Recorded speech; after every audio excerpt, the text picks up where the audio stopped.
أشرقت نفسي بنور من فؤادي. السلام علیکم ناظرین، آپ دیکھ رہے ہیں ہمارا رمضان وتھ شامیر خان، اور آج میں موجود ہوں دو شخصیات کے بیچ میں بیٹھا ہوں. ایک طرف میرے موجود ہیں شازیہ صاحبہ، دوسری طرف موجود ہیں سینئر رپورٹر ایسا کیوں کے ہوسٹ انوار احمد شیر. سوال آج کا میرا یہ ہے نماز کے بارے میں، کیونکہ رمضان ہے، انہی چیزوں پر ہمارا فوکس ہے. رمضان کے مہینے میں نماز، تراویح، ہم تراویح پہ کافی بات کر چکے ہیں. پچھلے دو روزوں پر آپ نے ہمارے 2 پروگرام دیکھے جو تراویح کے بارے میں تھے. آج کا پروگرام ہمارا نماز کے بارے میں ہوگا. تو ہم نماز کے بارے میں بتائیں کہ نماز کن لوگوں پر فرض ہے.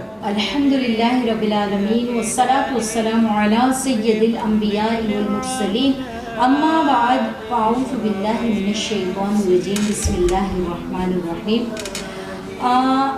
شامیر صاحب، یہ آپ نے سوال کیا کہ کن کن لوگوں پر فرض ہے. نماز ہر عاقل بالغ مرد اور عورت پر فرض ہے.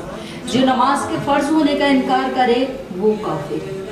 ٹھیک ہے، اللہ تبارک تعالیٰ نے نماز کی اہمیت کے لیے اتنا ہی کافی ہے کہ اللہ نے قرآن مجید فرقان حمید میں جا بجا قرآن مجید فرقان حمید میں ارشاد فرمایا ہے کہ میری یاد کے لیے نماز قائم رکھ، میری یاد کے لیے نماز قائم رکھ. ایک اور جگہ پر ارشاد ہوتا ہے بے شک نماز مسلمانوں پر وقت باندھا ہوا فرض ہے. ٹھیک ہے، اور اس فرض کا وہی لوگ خیال رکھتے ہیں جو نماز کی اہمیت کو سمجھتے ہیں، قرآن کی اہمیت کو سمجھتے ہیں، دین کے احکام کو سمجھتے ہیں. تو پھر وہ وقت کا اندازہ رکھتے ہیں کہ ہاں.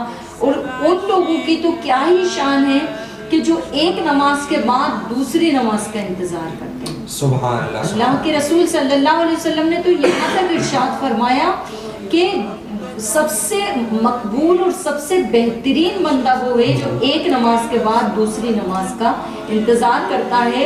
تو یعنی وہ وقت جو ہے، یعنی انتظار کرنے میں جو وقت آیا تو ہم نے بھلے اس میں اپنے دنیاوی کام کیے، لیکن انتظار کس کا کیا؟ نماز کا. تو وہ وقت بھی عبادت میں ہی شامل. یہ بھی شازیہ صاحبہ ایک اللہ کی طرف سے دین ہے کہ اللہ ایک بار بلا کر، اللہ کو عبادت انسان کی، اپنے بندے کی عبادت پسند آتی ہے تو وہ دوسری بار بلاتا ہے. ورنہ بہت سے لوگ ہیں جو مسجد کے سامنے سے گزر جاتے ہیں اور ان کو آنا نصیب نہیں ہوتا. ہرگز یہ نہیں کہنا چاہیے کہ میرے پاس ٹائم نہیں ہے. نہیں، اللہ نے تمہیں اس قابل ہی نہیں سمجھا. ہمیں رو کے دعا مانگنی چاہیے کہ ہم سے ایسا کیا ہو گیا کہ اللہ. تو ناظرین، آپ نے دیکھا کہ مرد یا عورت بالغ ہونے کے بعد نماز اس پہ فرض ہے. انوار سر، اس نماز کو لے کر آپ کے دل میں کوئی سوال ہو تو آپ پوچھ سکتے ہیں. سب سے پہلے تو میں آپ کا شکریہ ادا کروں گا کہ آپ نے مجھے پروگرام میں بلایا، اور میں شازیہ باجی کو بہت پرسنلی سنتا ہوں، ہر پروگرام کو دیکھتا ہوں. شازیہ باجی سے بس میں اتنا پوچھوں گا، شازیہ باجی وہ خواتین جو مارکیٹوں میں جاتی ہیں اور میک اپ کرتی ہیں بہت زیادہ، تو کیا روزے کی حالت میں میک اپ جائز ہے؟ دیکھیے، روزے کی حالت میں تو میک اپ، اب میک اپ کے اوپر ڈیپینڈ کرتا ہے کہ وہ کون سی کمپنی کا ہے، کس چیز سے. تو اس کی معلومات ہمارے پاس ہونی بہت ضروری ہے. اسلامی کوئی کمپنی ہے میک اپ؟ جی بالکل. پاک لپسٹک بھی ہے. تو پاک لپسٹک میں ایسے کوئی کیمیکل نہیں ملائے جاتے کہ اس سے وہ لگا کے وضو بھی ہو سکتا ہے؟ لپسٹک کی بھی کچھ قسمیں ہوتی ہیں کہ ایک لپسٹک ایسی ہوتی ہے کہ ہمارے جلد پر جم جاتی ہے، ٹھیک ہے، پھر پانی کی تہ اس تک نہیں پہنچ پاتی تو وضو نہیں ہوگا. اس طرح کے کچھ بیس بھی ہے کہ جلد پہ ایک دم جم جاتے ہیں، پھر جلد کے جو ہمارے سوراخ ہوتے ہیں ان میں وہ پانی نہیں پہنچ پاتا تو وضو نہیں ہوگا. ٹھیک ہے. اسی طرح نیل پالش کے بارے میں تو سب کو معلوم ہے کہ جب ہمارے نیلز پالش لگی ہوتی ہے تو اس پہ جب تک اسے ہٹائیں گے نہیں مکمل طور پہ تو وضو نہیں ہوگا. تو بہتر یہ کہ اس کے متعلق معلومات حاصل کریں کہ ہاں یہ نہیں. آپ کے تجربے سے کیا ہے کہ میک اپ روزے کی حالت میں کر لینا چاہیے اور یہ جائز ہے یا نہیں؟ اب یہاں پر ایک سوال اور پیدا ہوتا ہے کہ اگر شوہر چاہتا ہے کہ بیوی میک اپ کرے، ٹھیک ہے، تو یہ شوہر کی خواہش پر 4 دیواری میں پردے کے دائرے میں رہ کے شریعت کیا کہتی ہے؟ شریعت یہ کہتی ہے کہ اگر شوہر چاہتا ہے کہ بیوی میک اپ کرے، اچھے کپڑے پہنے، تو شریعت کے دائرے میں رہتے ہوئے میک اپ بھی کیا جا سکتا ہے، اچھے کپڑے بھی پہنے جا سکتے ہیں. اگر یہ کہ دیور جیٹ کا کانسیپٹ نہیں ہے اور آپ باپردہ طریقے سے شوہر کی رضا حاصل کرنے کے لیے اگر یہ فیشن کر سکتے ہیں تو بالکل کریں، کوئی مسئلہ نہیں.